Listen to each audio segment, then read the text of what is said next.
What's up guys, welcome to this Lego cake tutorial. This is the cake that I'll be making. So first I'm going to start with this top tier. This is a 4-inch top tier. I'm covering this cake with some yellow fondant. So this is the Lego's head. That top little nub there, I usually just do an extra piece of fondant in that shape, which usually works pretty well, but I wanted it to be seamless this time, so I actually made that little nub out of cake. Bad idea. I just recommend making a little piece out of fondant like I usually do. Now onto the bottom tier. This is a 6-inch cake and it's about 6.5 inches tall.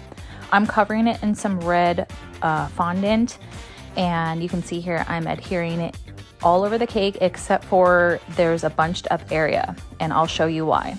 So I'm trimming this fondant, and this is going to be where the fondant is peeled back, and then you see all those Lego bricks. So I'm just trimming it, but I will add some extra red fondant there just to make it look like more of the fondant is peeled back.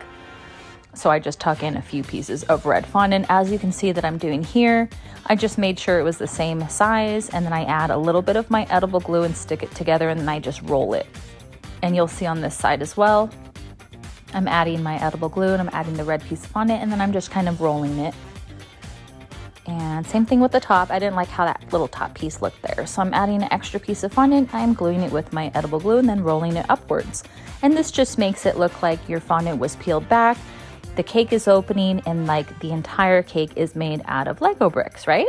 Now onto the cake board. I add my edible glue all over the board, and then I'm adding that green fondant that I rolled out, and it makes the fondant stick. If you do not have my edible glue, you can also use shortening. It's just not the same. I always prefer my edible glue. I'm just cleaning up any little imperfections that I see. I'm trying to make it look as good as possible. And then once that's done, I trim off the excess fondant with a clean blade. And then after that, I will attach some ribbon to the board. It just makes the cake board look way more presentable. So right now I'm going to cut out some of the same green fondant little circles here, and this just makes it look like the Lego board where you would attach your Legos to the board. And this brings back memories of CakeWars champs, Lego. We spent way too much time adding these little nubs to the board. So if I can make a suggestion, I would just say to make them a little bit bigger. It would save you some time. That way you don't have to make so many of these little green circles. So and if you would notice, I am using a little mini steamer here, and what it does is it just makes your fondant a little bit sticky, and then you can attach your little green circles instead of gluing each individual one, which would take forever. So that's a fun little hack there. You can find that steamer on my Amazon shop. I will link it in the bio. Now we move on to the Lego bricks little peekaboo area here. So what I did is I measured the Lego bricks that I made for the cake out of a mold that I made from actual Legos, and I make sure it was the same size width-wise and lengthwise, and then I just cut out multiple colors, and so they're all 2D, but what's great is it makes it look like it's 3D, that the whole entire cake inside is made out of Lego bricks, which is awesome. Make sure you tuck the Lego bricks in the far right and the far left underneath the rolled fondant.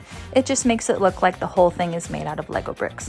After that, I'm ready to stack my cake, so I add some buttercream, I add the top tier, and I didn't show it, but I added a center dowel like I do for all of my tiered cakes. For the name, I cut out his name in Lego font, and I traced it with multiple colors of fondant to look like the Lego logo.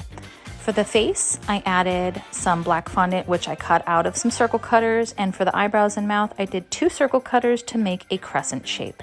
I added some Lego bricks and some little Lego guys that I made out of fondant from some molds, and I love how this cake came out. I've done it multiple times, and I always think it comes out so cute. I hope you guys enjoyed this tutorial. Please be sure to give a thumbs up and subscribe for more videos.